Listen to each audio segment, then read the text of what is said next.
En 1977, la Unión Soviética construyó un automóvil con 76 caballos de fuerza, sin aire acondicionado y un interior que hacía que un banco de parque pareciera lujoso. Luego conquistó la Antártida, llegó al Polo Norte, escaló hacia la cima del Everest y supera en ventas a todos los vehículos todoterreno de Europa. Este es el Lada Neva. Así que, esta es la situación. Estamos a principios de los años 70. La Guerra Fría está en su punto álgido. Los estadounidenses están construyendo coches deportivos con motores del tamaño de lavadoras. Los alemanes tienen el automóvil y la precisión de ingeniería para igualarlo. Los japoneses están transformando silenciosamente la fiabilidad en una forma de arte que, con el tiempo, aterrorizará a Detroit y a la Unión Soviética. La Unión Soviética tiene un problema con el que ninguno de esos países puede identificarse. Un problema geográfico. 11 zonas horarias, el país más grande de la Tierra por un margen considerable, y la mayor parte de él, la inmensa mayoría, es barro, hielo, bosque, tundra o alguna desafortunada combinación de los cuatro. Las carreteras, donde existen, son sugerencias. Sugerencias pavimentadas en las ciudades, sugerencias de tierra fuera de ellas, y más allá de la tierra, nada. Solo un paisaje que se extiende hasta el infinito. La gente que vivía en esta nada, los agricultores, los trabajadores rurales, los operadores de granjas colectivas que mantuvieron en funcionamiento el sistema agrícola soviético, eran la columna vertebral de la economía y no podían llegar a ningún sitio de forma fiable. Los vagones de pasajeros soviéticos estándar de la época, los Jagulis, los Moskviches, los Zaporozhets. Estos fueron diseñados para ciudades, construidas sobre una plataforma Fiat, bastante decentes en el asfalto, razonablemente cómodas si no te fijabas demasiado en los huecos de los paneles, o te hacías preguntas por qué las manijas de las puertas parecían que se iban a desprender de tu mano. Pero en el momento en que terminó el asfalto y la tierra terminaron. Atascados en el primer surco, hundidos hasta el vientre en el primer charco. El tipo de coches que vieron un camino sin pavimentar e inmediatamente se rindió. Los militares tenían el UAZ-469, un auténtico todoterreno. Carrocería sobre bastidor, muelles de ballesta, un volante que te ponía trabas en cada curva. Duro como un clavo, pero se conducía como uno, dos. No hay calefacción real, ni confort alguno. La suspensión transmitía cada piedrecita, cada grieta, cada surco helado directamente a la base de la columna vertebral, sin ningún tipo de filtración. El tipo de vehículo en el que llegabas a tu destino magullado, furioso y cuestionando fundamentalmente la política, sistema que lo diseñó. Lo que el Kremlin necesitaba era algo que llegara a un punto intermedio, un coche que pudiera circular por un camino rural a las afueras de Novosibirsk. El lunes, conducir hasta la sede colectiva el martes y no destruir a sus ocupantes en el proceso. Un vehículo para el pueblo, porque en la Unión Soviética todo era para el pueblo. En 1971, después del 24º Congreso el primer ministro soviético Alexei Kosygin, del Partido Comunista, dio la directiva. 2 fábricas de automóviles recibieron la asignación. AZLK en Moscú, fabricantes del Moskvich, y Abotovazi en Togliatti, fabricantes del Lada.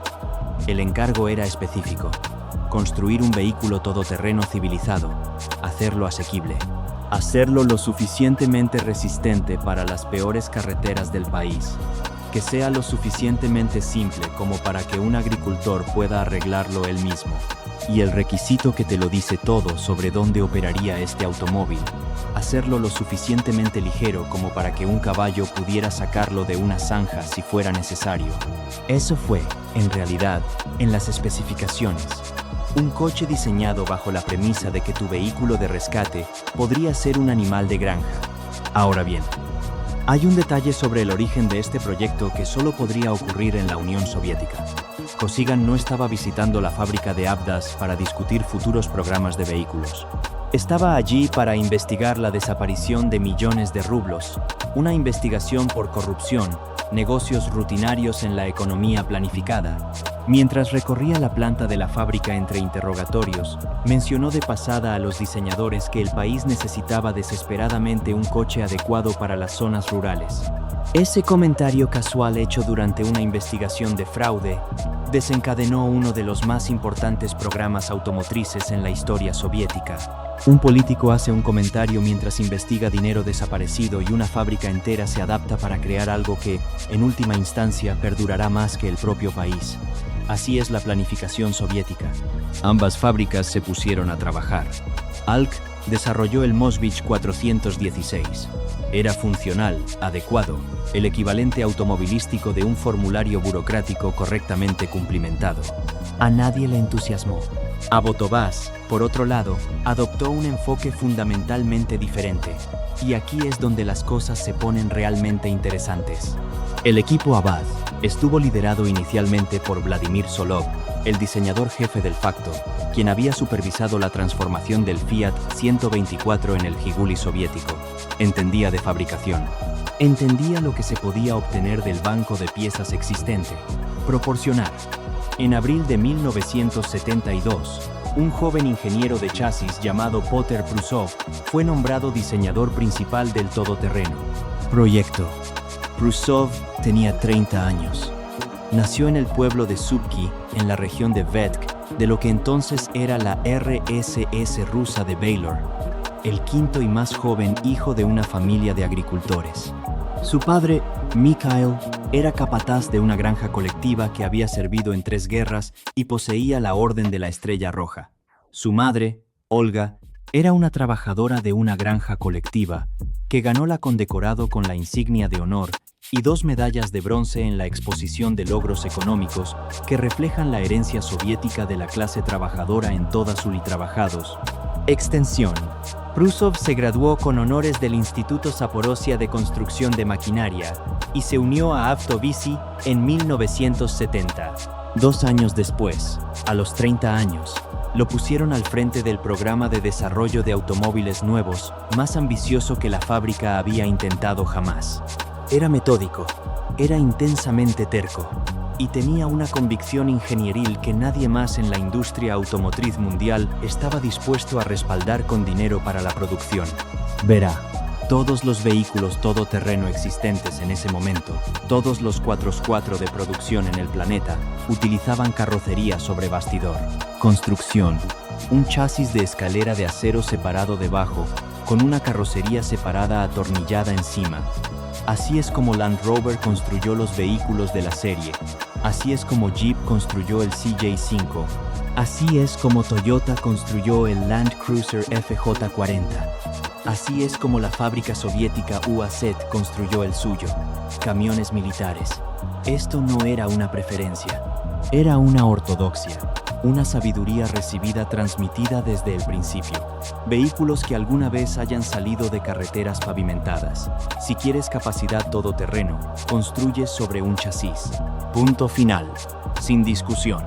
Prusov quería construir un todoterreno monocasco, una estructura integrada, carrocería y chasis como una sola pieza, como un automóvil de pasajeros normal. Cuando presentó la idea, sus colegas pensaron que perdió la cabeza.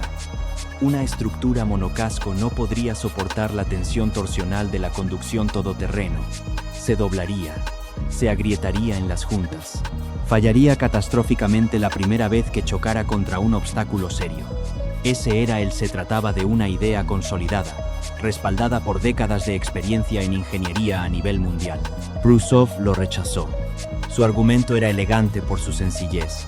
Una estructura monocasco sería significativamente más ligera que una carrocería sobre bastidor, potencialmente cientos de kilogramos más ligera. Y ser más ligero lo cambia todo en la conducción todoterreno. Más ligero significa mejor economía de combustible de un motor modesto. Más ligero significa menos presión sobre el suelo, por lo que se hunde menos en el barro y nieve blanda. Más ligera significa más fácil de empujar cuando te quedas atascado. Una consideración importante cuando tu vehículo de remolque podría ser un caballo de tiro. Una carrocería monocasco también proporciona un centro de gravedad más bajo, haciendo que el vehículo sea más estable en pendientes pronunciadas y laderas transversales. Y, lo que es fundamental, se conduciría mucho mejor que un chasis de carrocería sobre bastidor, porque la estructura completa actúa como una sola unidad que absorbe las entradas de la carretera en lugar de dos estructuras separadas que se flexionan entre sí. El equipo de Prusov describió lo que estaban creando como un Renault 5 montado sobre un chasis Land Rover, un coche urbano, comodidad unida a la capacidad todoterreno de un vehículo militar. Sobre el papel, esa combinación parecía imposible. Nadie lo hicieron porque la mayoría de los ingenieros asumían que era imposible.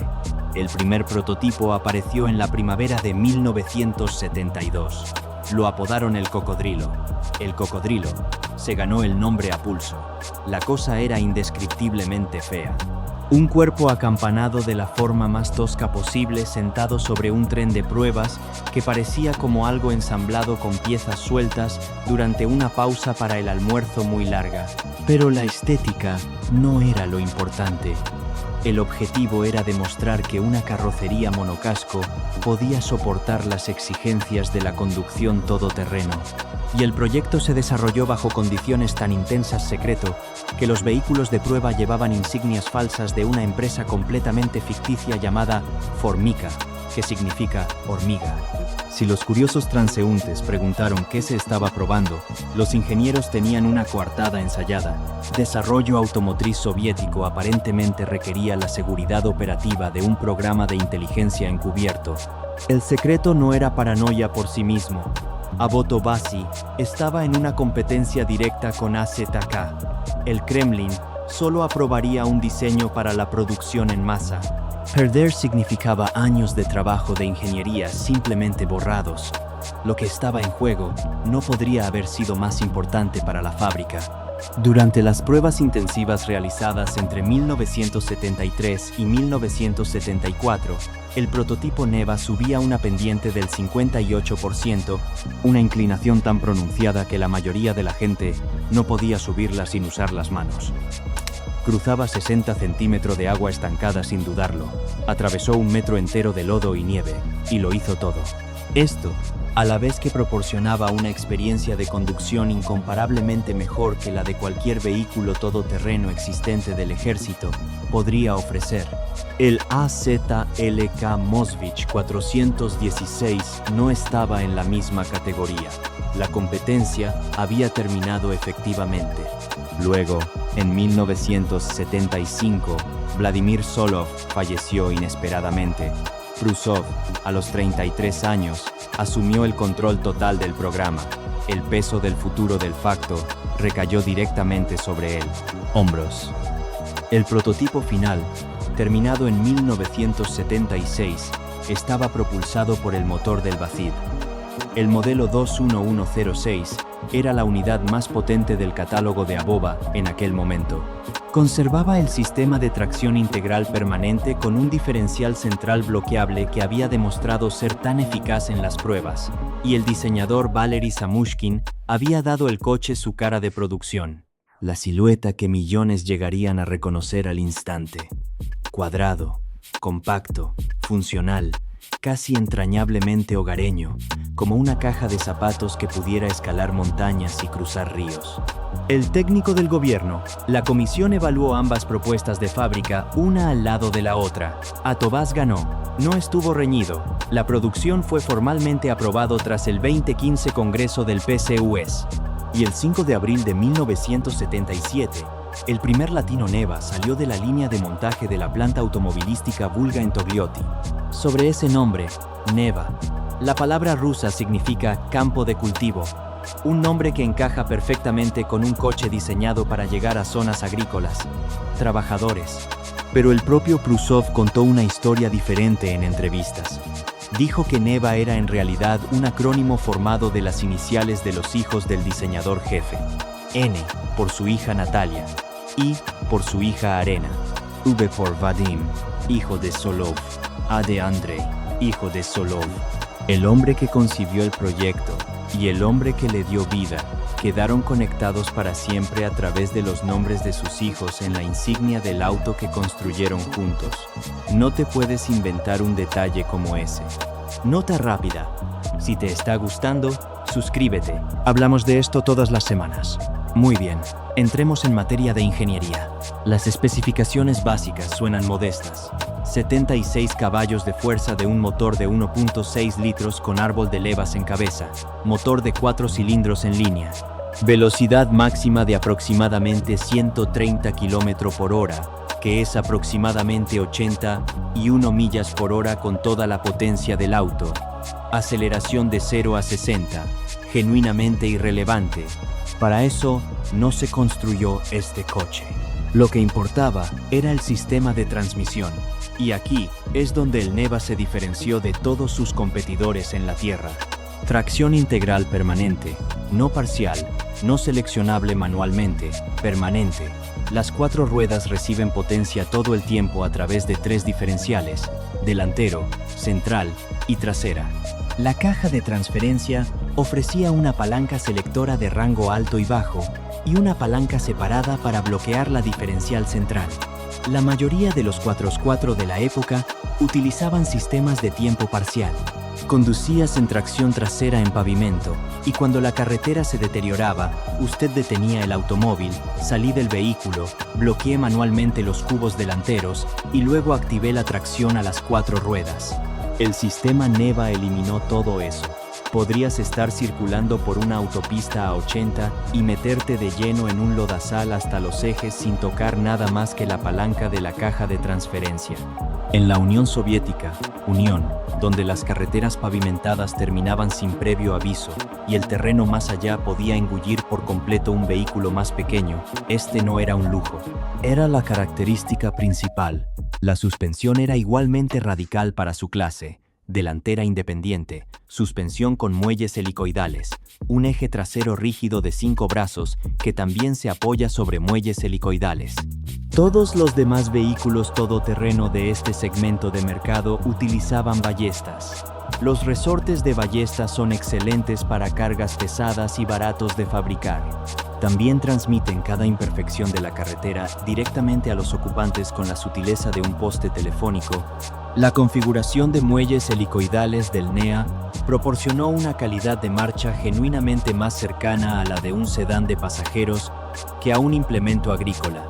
No es suave según los estándares de un Mercedes o un Volvo, pero comparado con un UAZ o un Land Rover, la serie Rover era un universo de confort diferente.